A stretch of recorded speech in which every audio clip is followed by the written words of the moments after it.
Hi max వచ్చేసింది మళ్ళీ మీకోసం. అయితే చాలా లాంగ్ టైం తర్వాత వచ్చేసింది. రేపు తొలి ఏకాదశి కదా. నేను ఇది ఏం చూపిస్తున్నాను అంటే ఇది ఒక రెడీమేడ్ ప్యాక్ అనమాట.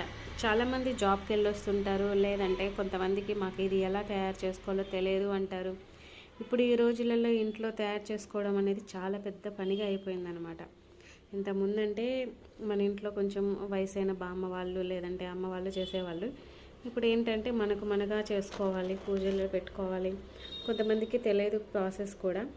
అలాంటి వాళ్ళ కోసం అన్నమాట. అంటే అందరికీ కాదు, నేను కొంతమందిని మాత్రమే ఉద్దేశించి చెప్తున్నాను. రేపు తొలి ఏకాదశి రోజు ఈ ప్రసాదం పెట్టి ఆ శ్రీ మహావిష్ణు దీవెనలు మీరు అందుకోవాలి, అంతా బాగుండాలి అని చెప్పేసి ఇది ఇలా రెడీమేడ్ ప్యాక్లో కూడా దొరుకుతుందని నేను చెప్పదలుచుకున్నాను. దయచేసి మీరు ఏదైనా చేత కాకపోతే ఇలా తెచ్చుకొని ప్రసాదం పెట్టుకోవచ్చు.